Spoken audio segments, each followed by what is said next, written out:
Hello everyone, so welcome again. So आज हम लोग करने वाले हैं रिवीजन स्टीरियो केमिस्ट्री का। ठीक है। सो स्टीरियो केमिस्ट्री क्या है, one of the important chapter है, क्योंकि ये क्या है, हमारा डायरेक्ट तो यूज नहीं होगा कि मतलब डायरेक्ट यूज भी आ सकता है, लेकिन इसका जो मेन जो इम्पोर्टेंस है वो है इसका एप्लीकेशन। कि मान लो कि कोई रिएक्शन हो रहा है, उस रिएक्शन में स्टीरियो कैसे चेंज हो रहा है। तो जब तक आप स्टीरियो केमिस्ट्री को नहीं समझेंगे मॉलिक्यूल के बारे में, तब तक आप रिएक्शन की स्टीरियो को नहीं समझेंगे। जैसे SN2 रिएक्शन हुआ तो इन्वर्जन होगा, SN1 हुआ तो रेसिमिक मिक्सचर होगा। रेसिमिक क्या होता है, टेक्स्टो रोटेटरी, लिवो रोटेटरी, ये सभी क्या होते हैं, मीजो कंपाउंड क्या होता है, ये सभी जब तक आपको नहीं पता होगा, तब तक आप रिएक्शन मैकेनिज्म और नेम रिएक्शन में थोड़ा सा अटकेंगे जहाँ जहाँ स्टीरियो केमिस्ट्री आएगा। इसीलिए इस चैप्टर को बहुत ध्यान से पढ़ना जरूरी है। ठीक है। तो इसमें समझते हैं हम लोग कि स्टीरियो केमिस्ट्री में बेसिकली हम लोग स्टडी करने वाले हैं, वो होता है हमारा स्टीरियो का। स्टीरियो मतलब कि होता है बेसिकली स्पेस में अरेंजमेंट, स्पेस में arrangement of atom in a molecule. मतलब एक मॉलिक्यूल में उनके जितने भी कॉन्स्टिट्यूएंट एटम्स हैं वो स्पेस में किस तरीका से अरेंज्ड है, उसको बोलेंगे, उसको इस स्टडी को बोलेंगे स्टीरियो केमिस्ट्री। ठीक है। अब ऑप्टिकली एक्टिव क्या होता है, मान लीजिए कि ये हमारा क्या है, नॉर्मल लाइट है। ये हमारा क्या है, नॉर्मल लाइट है। अब नॉर्मल लाइट में क्या हो रहा है कि हमारा जो वाइब्रेशन है, हमारा क्या है, जो वाइब्रेशन है वो क्या है, हमारा डायरेक्शन ऑफ प्रोपोगेशन के, मतलब कि इसमें क्या है, सभी डायरेक्शन में है। अगर मॉलिक्यूल यहाँ वाइब्रेट कर रहा है तो उसका जो हमारा वाइब्रेशन है वो सभी तरफ है। It has vibration in all direction, vibration in all direction, मतलब कि ये क्या है, सभी डायरेक्शन में वाइब्रेशन कर रहा है ये नॉर्मल लाइट। ठीक है। तो इसको जब हम लोग निकॉल प्रिज्म से पास कराते हैं, जिसको हम लोग पोलराइजर बोलते हैं, तो ये क्या करता है, सभी डायरेक्शन के वाइब्रेशन को कट करके सिर्फ और सिर्फ डायरेक्शन ऑफ प्रोपोगेशन के परपेंडिकुलर वाले डायरेक्शन वाले वाइब्रेशन को ही बचाता है, बाकी सबको कैंसिल कर देता है। फिर उसको जब हम सैंपल से पास कराते हैं तो इस वाले लाइट को बोलते हैं प्लेन पोलराइज लाइट। लिख लो इसको, प्लेन पोलराइज लाइट। ठीक है। तो ये जब सैंपल से पास करता है, यहाँ पर कोई ऑर्गेनिक सैंपल होगा, कोई मॉलिक्यूल होगा, है ना, और मान लो कि वो ऑप्टिकली एक्टिव है। अभी समझाऊंगा कि ऑप्टिकली एक्टिव किसको बोलेंगे किसको नहीं बोलेंगे। तो मान लो कि वो ऑर्गेनिक मॉलिक्यूल ऑप्टिकली एक्टिव है, तो ये प्लेन पोलराइज क्या हो जाता है, क्लॉकवाइज में भी रोटेट हो जाता है और एंटी क्लॉकवाइज में भी रोटेट होता है। क्लॉकवाइज में रोटेट होता है तो उसको बोलते हैं dextro rotatory molecule, dextro rotatory molecule. And left direction में होगा तो laevo rotatory molecule, laevo rotatory molecule. ठीक है। अब बात करते हैं कि कौन सा मॉलिक्यूल ऑप्टिकली एक्टिव होगा, मतलब वो क्लॉकवाइज में रोटेट करेगा एंटी क्लॉकवाइज में। ये तो हम देख के नहीं बता सकते, लेकिन ऑप्टिकली एक्टिव होगा कि नहीं होगा ये हम जरूर बता सकते हैं कि वो प्लेन पोलराइज लाइट को रोटेट करेगा कि नहीं। तो प्लेन ऑप्टिकली एक्टिव होने का सबसे मेन जो कंडीशन है वो हमारा एसिमेट्रिक सेंटर या फिर कायरल सेंटर। जैसे यहाँ पर ये कार्बन है, तो इस कार्बन से चारों ग्रुप, ऊपर में CH3 है, Cl है, हाइड्रोजन है और इथाइल है। तो चारों ग्रुप क्या है, डिफरेंट है। All four valencies are different, all four valencies are different. तो जब भी चार वैलेंसी क्या होंगे, डिफरेंट हो जाएंगे, तो वो क्या हो जाएगा, एसिमेट्रिक सेंटर कहलाएगा। एसिमेट्रिक सेंटर कहलाएगा, जिसको हम लोग क्या बोलते हैं, कायरल सेंटर बोलते हैं। उसको हम लोग क्या बोलते हैं, कायरल सेंटर बोलते हैं। और कायरल सेंटर बोलते हैं that means it is optically active, it is optically active. ठीक है। हाँ, तो कोई भी जो कायरल सेंटर होगा, अगर तो कायरल सेंटर होने के लिए तो एक तो ये बोल सकते हैं कि चारों वैलेंसी क्या हो, हमारा अलग अलग हो। लेकिन मान लो एक से ज़्यादा अगर अगर कहीं हमारा स्टेट सेंटर है, तो हम लोग वहाँ देखेंगे कि उस मॉलिक्यूल में कोई भी हमारा सिमेट्री नहीं होना चाहिए, मतलब कि प्लेन ऑफ सिमेट्री नहीं होना चाहिए, है ना, हमारा सेंटर ऑफ सिमेट्री नहीं होना चाहिए। ये दोनों हमारा बिल्कुल भी नहीं होना चाहिए। मतलब symmetry is not required for the optical activity. अगर कोई ऑप्टिकल एक्टिव है तो उसमें सिमेट्री नहीं होगा, जैसे ये मॉलिक्यूल टोटली एसिमेट्रिक है। ठीक है। अब दूसरा चीज़ ये है कि जो भी ऑप्टिकली एक्टिव मॉलिक्यूल होगा वो क्या करता है, अपना मिरर इमेज बनाता है, और वो मिरर इमेज क्या होता है, नॉन सुपर इम्पोजिबल होता है। ठीक है। जैसे ये मॉलिक्यूल ये है, ये CH3 Cl H C2H पे, इसका जब हम मिरर इमेज बनाएंगे तो Cl का Cl दिखेगा, H का H दिखेगा, C2H5 का C2H5, CH6 अब इसको हम लोग उठा करके इसके ऊपर रखेंगे। तो इसको जब हम उठा करके इसके ऊपर रखेंगे, ये क्या है, मान लो कि ये लेफ्ट हैंड है, ये ठीक है, लेफ्ट हैंड है और ये इसका मिरर इमेज है, ठीक है। तो ये ऐसा है। अब मान लो ये इसका मिरर इमेज है, ठीक है। तो ये क्या किया है, इसको उठा करके इसके ऊपर अगर रखेंगे तो सुपर इम्पोज करेगा क्या? नहीं करेगा, हमारा 2 उंगली तो बच जाएगा। तो इसी को बोलते हैं non super imposable mirror image. तो आप इसको उठा करके इसके ऊपर रखोगे तो क्या हो जाएगा, हमारा जो है वो सुपर इम्पोजेबल नहीं होगा। ये क्या है, नॉन सुपर इम्पोजेबल होता है, नॉन सुपर इम्पोजेबल होता है, जिसको हम लोग ऑप्टिकल एक्टिव बोलते हैं। क्या बोलते हैं? ऑप्टिकल एक्टिव बोलते हैं, ठीक है। अब इनएंशियोमर्स क्या होता है? तो इनएंशियोमर होता है basically the pair of optical isomers pair of optical isomers which which have which have, मतलब अगर कि एग्जाम्पल के तौर पे लें तो ये दोनों, ये वाला और ये वाला, ये दोनों क्या है, हमारा इनएंशियोमर है। ये क्या है? इनएंशियोमर है। ये क्या है? पेयर ऑफ आइसोमर होंगे, जैसे ये है वैसे ये है। That is the pair of optical isomers. उनका स्ट्रक्चरल फार्मूला सेम होगा, एटम का अरेंजमेंट भी सेम होगा, बस और बस वो क्या करेंगे, प्लेन पोलराइज लाइट को अपोजिट डायरेक्शन में रोटेट करेंगे। Pair of optical isomers which rotate the plane polarized light in opposite direction but in equal amount, ठीक है। ये चीज अगर मान लो कि +30 में रोटेट किया तो ये क्या करेगा, -30 में रोटेट करेगा। इसी को बोलते हैं इनएंशियोमर, ठीक है। सिर्फ और सिर्फ उनका प्लेन पोलराइज लाइट को रोटेट करने का डायरेक्शन अलग होगा। या फिर इसको ये भी बोल सकते हैं कि that the pair of optical isomers which are non superimposable, ये एक दूसरे की क्या है, नॉन सुपर इम्पोजेबल है। हालांकि ये ज़्यादा सही नहीं है, ठीक है, लेकिन ये 100% सही है। डायस्टेरियोमर किसको बोलेंगे? तो डायस्टेरियोमर बेसिकली हम लोग, एक तो अगर हमारा जो ज्योमेट्रिकल आइसोमेरिज्म आता है, ठीक है ना, मान लो कि ये Cl है, ये Cl है, ये H है, ये H है, तो ये ट्रांस है, ठीक है ना।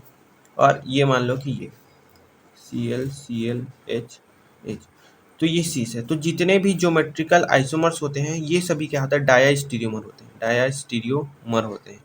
ये बात याद रखना। एनोमर्स आगे बताऊंगा क्या होंगे, ईपीमर्स आगे बताऊंगा क्या होंगे। इन दोनों को भी डायस्टेरियोमर बोलते हैं, ठीक है ना। तो डायस्टेरियोमर्स का हम लोग बोल सकते हैं कि diastereomers that that has same structural formula and same stereo of atoms in a molecule, मतलब स्टीरियो भी सेम होगा accept at any one centre, ठीक है। दो कोई भी ऑप्टिकल एक्टिव मॉलिक्यूल होंगे तो उनमें क्या हो जाएगा, हमारा क्या होगा, मान लो ये एग्जांपल के तौर पर CH3 OH H OH H CH3 OH H OH H। तो ये दोनों क्या है हमारा, बेसिकली अगर मान लो इसका अगर कहीं आर आ रहा है, इसका भी आर आ रहा है, तो इसका अगर कहीं एस आएगा तो इसका आर आएगा। मतलब कि यह क्या है, ये दोनों का क्या है, अगर कहीं देखिए हम लोग ध्यान से तो इसका और इसके स्टीरियो सेम है बट ऊपर वाले की स्टीरियो डिफरेंट है। दैट मीन्स इन दोनों का स्टीरियो क्या है, चेंज है। तो ये डायस्टेरियोमर की एग्जांपल हो जाएंगे। मीजो कंपाउंड्स किसको बोलते हैं? तो मीजो कंपाउंड के एग्जांपल के तौर पर देखें तो इसी एग्जांपल को हम लोग लिख सकते हैं कि मीजो कंपाउंड क्या होता है, OH। तो ये होता है बेसिकली हमारा मीजो कंपाउंड, जिसमें होता है प्लेन ऑफ सिमेट्री। इसमें क्या होता है, प्लेन ऑफ सिमेट्री होता है। सबसे पहले तो आप लोग को बेसिकली RS नोमेनक्लेचर आना चाहिए, तभी आप लोग समझ पाओगे। RS नोमेनक्लेचर मैं कहीं लिखा हूँ, हाँ यहाँ पहले RS नोमेनक्लेचर पढ़ लेते हैं, ठीक है। उसके बाद हम लोग आगे कंटिन्यू करेंगे, क्योंकि बिना RS नोमेनक्लेचर के आप लोग समझ नहीं पाओगे कि क्या करना चाहो। फॉर एग्जांपल RS नोमेनक्लेचर हम लोग ऑप्टिकल एक्टिव मॉलिक्यूल्स के लिए करते हैं कि मान लो कि दो ऑप्टिकल एक्टिव मॉलिक्यूल है तो कौन R होगा कौन S होगा, इसके बारे में हम लोग स्टडी करते हैं। जैसे ये है 1, ये है 2, ये है 3, ठीक है। तो हम लोग को जो नंबरिंग है करना है according to the atomic weight, numbering according to atomic weight. अगर मान लो कि आइसोटॉप्स हैं, एटॉमिक वेट एटॉमिक नंबर ना, एटॉमिक नंबर। लेकिन मान लो आइसोटॉप है, एटॉमिक नंबर सेम है, उसके बाद हम लोग को एटॉमिक मास के ऊपर जाना है, ठीक है। तो सबसे पहले chlorine, then C2H5, then CH3, तो ये क्या जा रहा है S, ये क्या जा रहा है S, मतलब कि एंटी क्लॉकवाइज जाएगा तो S लिखना है, ठीक है। और हमारा जो लोएस्ट प्रायोरिटी ग्रुप है दैट इज 1 2 3 4, अगर लोएस्ट प्रायोरिटी ग्रुप अगर वर्टिकल में है, इसको बोलते हैं वर्टिकल, ये है वर्टिकल, इसको बोलते हैं हॉरिजॉन्टल, ये वर्टिकल है, ये हॉरिजॉन्टल है। अगर लोएस्ट प्रायोरिटी ग्रुप, जो लोएस्ट प्रायोरिटी ग्रुप है, अगर कहीं वो क्या हो गया वर्टिकल में होंगे तो कॉन्फ़िगरेशन क्या रहेगा, सेम रहेगा, सेम रहेगा। अगर हॉरिजॉन्टल में हुआ तो उसको कर देंगे रिवर्स, अगर आर है तो एस हो जाएगा, एस है तो आर हो जाएगा। क्लॉकवाइज रोटेट करता है तो आर बोलेंगे, आर मतलब रेक्टस, रेक्टस मतलब क्लॉकवाइज होता है। अगर कहीं एंटी क्लॉकवाइज में रोटेट किया, एंटी क्लॉकवाइज में रोटेट किया तो वो एस होगा, ठीक है। तो ये क्या कर रहे हैं 1 2 3, तो ये क्या है हमारा एस आ रहा है। आप लोएस्ट प्रायोरिटी ग्रुप को ज़्यादा ध्यान नहीं देंगे, आप लोग बेसिकली देखेंगे 1 2 3 नंबर वाला क्लॉकवाइज जा रहा है कि एंटी क्लॉकवाइज जा रहा है, ठीक है। तो ये एंटी क्लॉकवाइज जा रहा है तो एस हो जाएगा, ठीक है। इसका देखते हैं 1 2, ये हो गया 3, ये हो गया 4, ये जा रहा है एस। लेकिन जो लोएस्ट प्रायोरिटी ग्रुप है वो वर्टिकल में ना होकर के हॉरिजॉन्टल में है, तो क्या होना चाहिए था एस आना चाहिए था, लेकिन एस कैंसिल होके हो जाएगा आर। तो ये एस है और ये आर है, तो ये दोनों क्या होंगे हमारा इनएंशियोमर होंगे, इनएंशियोमर्स होंगे, ठीक है। ये दोनों क्या होंगे हमारा इनएंशियोमर होंगे। अब ऐसा जरूरी नहीं है कि ये एंटी क्लॉकवाइज में रोटेट कर रहा है तो ये प्लेन पोलराइज को एंटी क्लॉकवाइज में रोटेट करेगा, ये क्लॉकवाइज एंटी क्लॉकवाइज में सॉरी इसका अगर आर आ रहा है तो ये क्लॉकवाइज में रोटेट करेगा, ऐसा बिल्कुल भी नहीं है। जो R and S is just a nomenclature, just a nomenclature, nomenclature, there is no relation with PPL, मतलब कोई भी रिलेशन नहीं है प्लेन पोलराइज लाइट के साथ उसका रोटेशन का, ठीक है। हाँ ये जरूर बोल सकते हैं कि ये अगर +30 रोटेट करेगा तो ये -30 करेगा, ये अब -30 करेगा तो ये +30 करेगा, ये बोल सकते हैं। बाकी आप देख के नहीं बता सकते, वो एक्सपेरिमेंटल टेक्निक है। इसकी बात करें तो ब्रोमीन का एटॉमिक वेट सबसे ज़्यादा होता है, देन क्लोरीन, लेकिन यहाँ तो हाइड्रोजन दोनों सेम है, तो यहाँ पर बेसिकली ये हो ऑप्टिकली एक्टिव होगा ही नहीं, it is not optically active, it is optically inactive, क्योंकि यहाँ कार्बन का चारों वैलेंसी अलग अलग नहीं है, यहाँ पर 2 वैलेंसी हाइड्रोजन हाइड्रोजन सेम है, तो वो क्या है ऑप्टिकली क्या है इनएक्टिव है। इसमें बात करें तो यहाँ पर देख लो तो हमारा यहाँ CH3, यहाँ C ट्रिपल बॉन्ड CH है, यहाँ पर CH डबल बॉन्ड CH2, यहाँ H, मतलब चारों वैलेंसी अलग है, यहाँ अल्कीन है, यहाँ अल्काइन है, ठीक है। तो सबसे पहले आप प्रायोरिटी करेंगे एटॉमिक नंबर के अकॉर्डिंग, तो यहाँ पर कार्बन है, यहाँ पर कार्बन है, यहाँ पर भी कार्बन है। अब इसके बाद आप लोग को समझना है, मान लो यहाँ पर ट्रिपल बॉन्ड है तो इसको इस तरीके से ट्रीट करना है, कार्बन है, अगर ट्रिपल बॉन्ड है मतलब 3 CH3 आपको एज्यूम करना है, ठीक है। अगर यहाँ 2 ठो है तो आपको क्या करना है 2 CH3 एज्यूम करना है। और अगर कि शुरू वाला एटम सबसे सेम हो गया तो उसके बाद वाले एटम को देखना है, तो यहाँ पर कार्बन कार्बन कार्बन सेम है, उसके बाद वाले कार्बन को देखो, यहाँ पर कार्बन है, यहाँ हाइड्रोजन, यहाँ पर कार्बन, यहाँ पर क्या है 3 ठो ट्रिपल बॉन्ड है, मतलब कि 3 मिथाइल एज्यूम करना है, तो 1 नंबर इसको, फिर यहाँ 2 मिथाइल एज्यूम करेंगे, 2 नंबर इसको, फिर 3 नंबर इसको, 4 नंबर इसको। तो हम लोग क्या करेंगे 1 2 3 ऐसे देखेंगे, फोर्थ प्रायोरिटी को आप लोग को ज़्यादा ध्यान नहीं देना है, ठीक है। अब 1 2 3 एक डायरेक्शन में आना चाहिए, तो ये क्या है एस आ रहा है, ये क्या आ रहा है एस आ रहा है, ठीक है।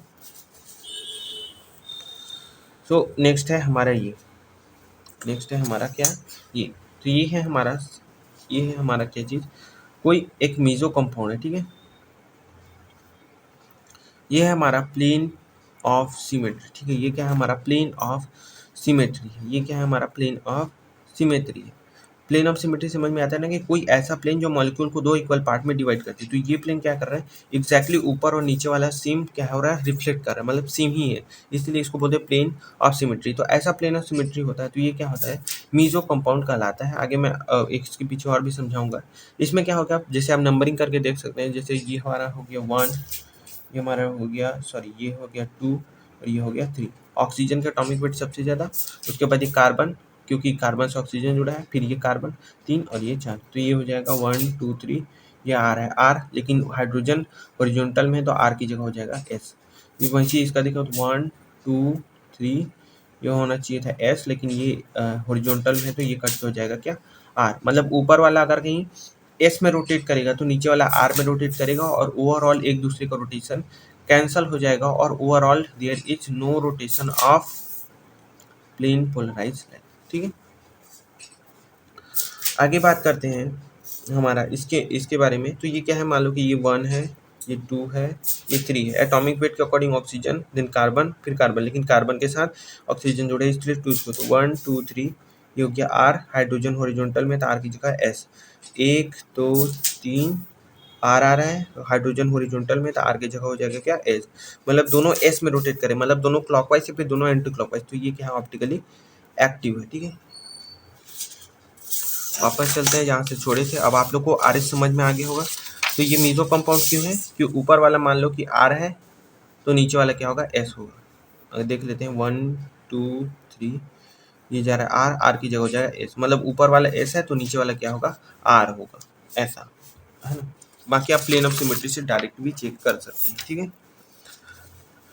आगे बात करते हैं ईपीमर एनोमस। हाँ, थोड़ा सा ये टर्मिनोलॉजी पढ़ लेते हैं, उसके बाद हम लोग थोड़ा सा शुरू करेंगे ईपीमर एनोमस क्या होता है। ठीक है, आगे है बात हमारा रेसिमिक मिक्सचर की। ठीक है, रेसिमिक मिक्सचर की बात करते हैं कि तो फॉर एग्जांपल हमारे पास कोई भी दो हमारा एक सोल्यूशन है। ठीक है ना, एक क्या है हमारे पास सोल्यूशन है। अब उस सोल्यूशन में क्या है, हमारा दो हमारा एक ही मॉलिक्यूल है, एक ही मॉलिक्यूल है ना, कोई भी मॉलिक्यूल है, मान लो ये है CH3 है, Cl है, H है, C2H5 है। ठीक है, अब यहाँ पर है, अब मान लो इस मॉलिक्यूल में क्या है, इस कंटेनर में क्या है, 50% ये मॉलिक्यूल है जो क्या है आर कॉन्फ़िगरेशन वाले हैं, और 50% कोई मॉलिक्यूल है वो क्या है एस कॉन्फ़िगरेशन वाले, मतलब इसी का इनेंशियोमर है। क्या है हमारे पास इस कंटेनर में क्या है, इनेंशियोमर भरा पड़ा है। क्या भरा पड़ा है, इनेंशियोमर भरा पड़ा है ना। इनेंशियोमर समझ जाओ कि कोई भी दो मॉलिक्यूल जिनका 50% क्या हो आर में कॉन्फ़िगरेशन हो और 50% क्या हो एस में कॉन्फ़िगरेशन हो, ऐसा कोई कंपाउंड भरा पड़ा है। ठीक है ना, तो इसमें क्या होगा बेसिकली, इसमें क्या हो जाएगा, जैसे आप लोग जैसे एग्जांपल के तौर पर मैं आप लोग को दिखा दूँ, तो जैसे ये मतलब CH3 है, ये Cl है, H है, सॉरी सॉरी उल्टा हो गया, इसको होना चाहिए था वेज में जो सामने आ रहा है, और C2H5 जो पीछे जा रहा है। ठीक है, अब इसका मिरर इमेज बनाओगे तो मिरर इमेज कैसे बनेगा, ये Cl, ये CH3, ठीक है ना, C2H5 दूर जा रहा है और ये हाइड्रोजन पास आ रहा है। तब मान लो कि हमारे पास 50% ये वाला कंपाउंड है, 50% ये वाला कंपाउंड है। अब ये दोनों क्या है, एक ही कंटेनर में है। ये मान लो क्लॉकवाइज में रोटेट किया आर और ये एंटी क्लॉकवाइज में किया एस, और दोनों अगर कहीं इक्वल अमाउंट में है, there is a racemic mixture is a 50-50% 50-50% mixture of enantiomeric pairs, मतलब इनेंशियोमर्स का, मतलब कि 50% आर वाला होगा तो 50% एस वाला होगा, और ओवरऑल क्या होगा, एक दूसरे का रोटेशन कैंसिल हो जाएंगे, और there is no rotation of PPL, मतलब पीपीएल का कोई रोटेशन नहीं होगा। ठीक, आगे बात करते हैं रिटेंशन ऑफ कॉन्फ़िगरेशन की। तो रिटेंशन ऑफ कॉन्फ़िगरेशन को कैसे समझ सकते हैं कि रिटेंशन ऑफ दो प्रकार से चीज़ें होती है, एक होता है रिटेंशन ऑफ कॉन्फ़िगरेशन, दूसरा होता है क्या, इन्वर्जन ऑफ कॉन्फ़िगरेशन। इसका एग्जांपल लेकर के चलेंगे, जैसे SN1 रिएक्शन होता है ना, आप लोग को पता होगा कि नहीं पता होगा, अभी आप लोग पढ़ेंगे, मैं बता देता हूँ शॉर्ट में। ठीक है, और यहाँ पर हमारा है क्लोरीन है, ठीक है ना, वेज, यहाँ हाइड्रोजन है। तो SN1 रिएक्शन में क्या होता है, चुपचाप ये क्या करता है हमारा, ये क्लोरीन क्या होता है, SN1 का आप लोग को कुछ समझना नहीं है, आप लोग को स्टीरियो समझना है। तो बेसिकली क्या होता है, ये एक प्रकार का रिएक्शन है। रिएक्शन में मैं बता रहा हूँ कि रिटेंशन ऑफ कॉन्फ़िगरेशन क्या होता है। रिटेंशन मतलब कि रिटेन, मतलब कि मान लो कि शुरू में हमारा जो रिएक्टेंट था वो आर कॉन्फ़िगरेशन वाला था, तो हमारा जो प्रोडक्ट बनेगा वो भी आर कॉन्फ़िगरेशन वाला होना चाहिए। इसको बोलते हैं क्या चीज़, रिटेंशन ऑफ कॉन्फ़िगरेशन। क्या बोलते हैं, रिटेंशन ऑफ कॉन्फ़िगरेशन। तो क्या होता है, कार्बोकेटायन बनता है। कार्बोकेटायन क्या होता है, प्लेनर होता है, और प्लेनर होने की वजह से जो न्यूक्लियोफाइल आता है वो ऊपर और नीचे दोनों साइड से आ सकता है, मतलब बैक साइड, मतलब कि जहाँ से न्यूक्लियोफाइल निकला है उधर भी आके लग सकता है, और जिधर से न्यूक्लियोफाइल निकला है उसके अपोजिट डायरेक्शन से भी आके लग सकते हैं। तो मान लो कि हमारा क्या बना, हमारा बना ये OH, ये C2H5, ये बन गया एच।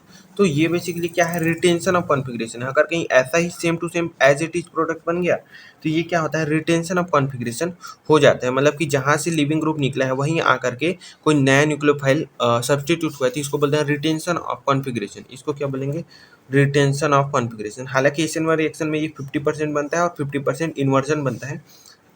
तो मैं बता रहा हूँ कि रिटेंशन ऑफ कॉन्फ़िगरेशन किसे कहते हैं, जब रिएक्टेंट भी और प्रोडक्ट भी दोनों का स्टीरियो सेम हो तो उसे बोलते हैं रिटेंशन ऑफ कॉन्फ़िगरेशन किसी रिएक्शन में।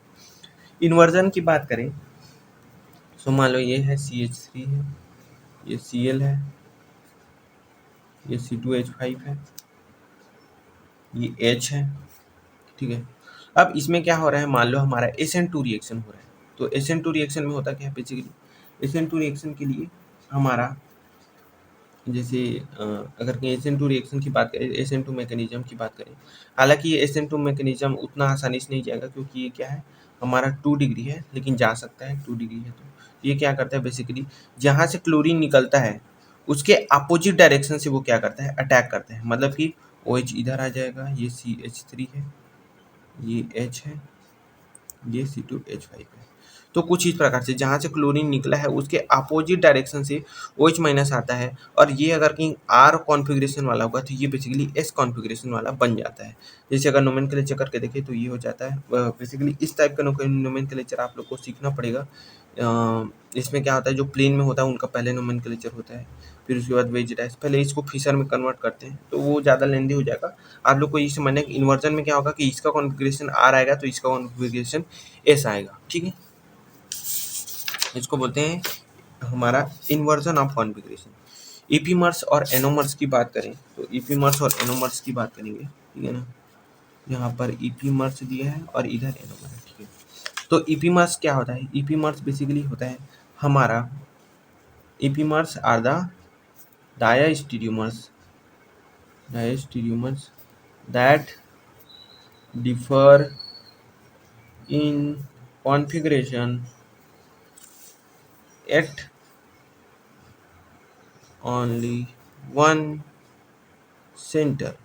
मतलब कि जो सिर्फ और सिर्फ एक सेंटर पर डिफर करता है उसको बोलते हैं हमारा ईपीमर्स, ठीक है। उसको क्या बोलते हैं, हमारा ईपीमर्स बोलते हैं। फॉर एग्जांपल जैसे, और इसको हम लोग बेसिकली हम लोग कार्बोहाइड्रेट्स वगैरह के नोमेनक्लेचर में यूज करते हैं, ठीक है। जैसे हमारा ये है CH3 है, यहाँ पर चलो एग्जांपल कार्बोहाइड्रेट का ही लेते हैं। जैसे ये है, यहाँ पे CH2OH है, यहाँ पर OH H OH H H OH OH H, ठीक है। ये बेसिकली क्या है, ग्लूकोज है, ठीक है ना। ये क्या है, ग्लूकोज है।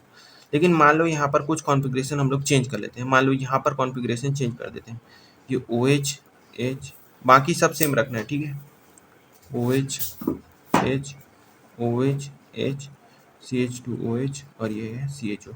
तो ये वाला पोर्शन का क्या है, कॉन्फ़िगरेशन क्या है, सेम है। ये वाला कॉन्फ़िगरेशन का क्या है, नीचे वाला पोर्शन का कॉन्फ़िगरेशन क्या है, सेम है। तो नीचे का कॉन्फ़िगरेशन सेम है, जिसकी वजह से क्या होगा कि ऊपर वाला का कॉन्फ़िगरेशन क्या हो जाएगा, एक ही कार्बन पर सिर्फ और सिर्फ, और ये दोनों क्या है, differ in configuration at any one carbon, at any one. मान लो कि यहाँ पर चेंज ना करके आप यहाँ पर फ्लिप कर दो, यहाँ पर फ्लिप कर दो, तो दो सब कॉन्फ़िगरेशन सेम रहेगा, सिर्फ एक ही पर डिफरेंट रहेगा, तो उसको बोलते हैं ईपीमर्स, ठीक है। एनोमर्स किसको बोलेंगे, जब हमारा पोजीशन फिक्स हो जाए, जब हमारा पोजीशन क्या हो जाएगा, फिक्स हो जाएगा। एनोमर्स आर द डायस्टेरियोमर्स, ठीक है, diastereomers that differ in configuration at only C1 carbon centre, at only C1 carbon centre.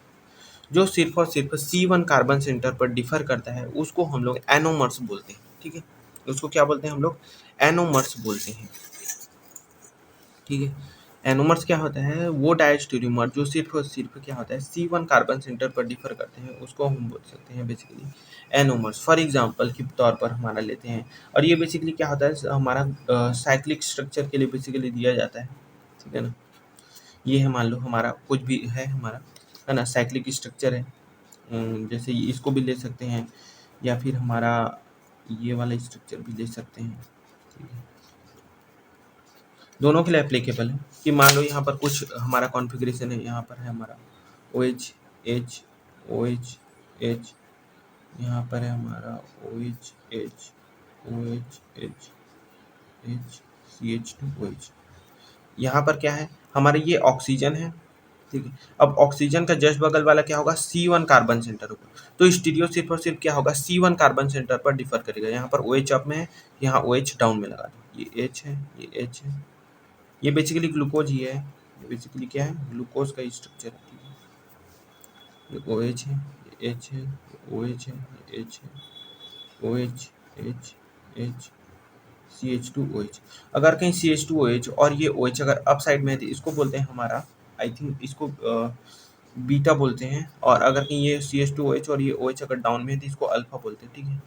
तो ये बेसिकली आप लोग देख लेना, एक बार और कंफर्म कर लेना, ठीक है। बाकी ये दोनों क्या होंगे, ईपीमर्स होंगे, बाकी एक दूसरे को अल्फा या बीटा बोलते हैं। एग्जैक्टली मेरे को याद नहीं आ रहा कि इसको आप बीटा बोलते हैं अल्फा बोलते हैं, बाकी जहाँ तक मेरे को याद आ रहा है ये इसको शायद बीटा बोलते हैं, ठीक है। तो ये दोनों क्या होते हैं, ईपीमर्स होते हैं, सॉरी एनोमर्स होते हैं। ये क्या होता है, C1 कार्बन सेंटर पर डिफर करते हैं। ईपीमर में क्या था, कोई भी एक कार्बन सेंटर पर डिफर करेगा कॉन्फ़िगरेशन। एनोमर में क्या करेगा, सिर्फ C1 कार्बन सेंटर, जैसे यहाँ पर ये वाला C1 कार्बन सेंटर, ये वाला C1, तो बाकी ये वाला का कॉन्फ़िगरेशन सेम रहेगा, ये वाला कॉन्फ़िगरेशन सेम रहेगा। मान लो यहाँ पर OH अप में है, H नीचे में है, तो यहाँ पर OH नीचे हो जाएगा, H ऊपर हो जाएगा, ठीक है। इसको बोलते हैं एनोमर्स। आगे बात करते हैं हम लोग ज्योमेट्रिकल आइसोमर्स के बारे में। तो यहाँ पर दो प्रकार के मिलेंगे, एक हो जाता है सिस ट्रांस और दूसरा हो जाता है EZ, ठीक है। पहला हो जाएगा सिस ट्रांस, दूसरा हो जाएगा क्या चीज़, EZ। अब इसको थोड़ा समझते हैं क्या है कैसे है, ठीक है, इसको थोड़ा समझते हैं। तो ज्योमेट्रिकल आइसोमर्स मतलब कि हमारा क्या होगा, ज्योमेट्री में क्या हो जाएगा, डिफरेंस आएगा, उसको बोलते हैं ज्योमेट्रिकल आइसोमर्स। फॉर एग्जांपल यहाँ पर है ये CH3 और ये CH3, ये दोनों क्या है, सेम साइड में है, दैट इज दे आर सिस। जबकि हमारा ट्रांस की बात करेंगे तो ये क्या होगा, CH3, ये CH3, ये H और ये H, ये क्या है, दोनों ट्रांस पोजीशन पे है। तो ये चीज़ क्या है, ये क्या है सिस और ये क्या है ट्रांस। तो ये क्या है, हमारा ज्योमेट्रिकल आइसोमर्स होते हैं। EZ में क्या होता है, EZ में बेसिकली हम लोग क्या करते हैं, सेम प्रायोरिटी ग्रुप, अगर कहीं सेम प्रायोरिटी ग्रुप, अगर कहीं सेम प्रायोरिटी ग्रुप, अगर कहीं सेम साइड है तो वो हो जाता है हमारा Z। अगर अपोजिट साइड होता है तो वो हो जाता है E। अब हम लोग प्रायोरिटी किसके अकॉर्डिंग लगाएंगे, प्रायोरिटी हम लोग लगाएंगे बेसिकली एटॉमिक नंबर के अकॉर्डिंग, एटॉमिक नंबर के अकॉर्डिंग हम लोग प्रायोरिटी लगाने वाले हैं। जैसे ये है C, ये है ना। अब मान लो कि यहाँ पर हमारा है CH3, यहाँ पर है हमारा Cl, यहाँ पर है H और यहाँ पर हमारा C2H5, ठीक है। ये है ये C2H5 नीचे ले आओ, CH3 को ऊपर ले आओ, ये Cl और ये H। तो इसमें देखो इन दोनों में जो 1 नंबर जाएगा वो क्लोरीन को जाएगा, इसके एटॉमिक कोड ज़्यादा है, इसको 2। वैसे इन दोनों में क्या जाएगा, C2H5 को ज़्यादा जाएगा 1 और इसको 2। तो यहाँ पर 1 और 1 1 1 प्रायोरिटी ग्रुप क्या है, अपोजिट में है, तो ये हो जाएगा E। यहाँ पर देखो 1 2, यहाँ पर 1 2, तो more priority group on the same side, तो इसको बोलेंगे Z, ठीक है। तो ये बेसिकली है हमारा EZ नोमेनक्लेचर।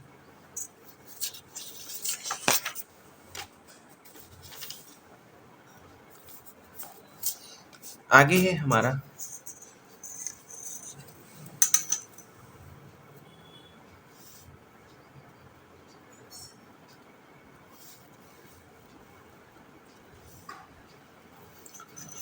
आगे है एरोमेटिसिटी, जो हम लोग करेंगे नेक्स्ट वीडियो में। तब तक के लिए बाय।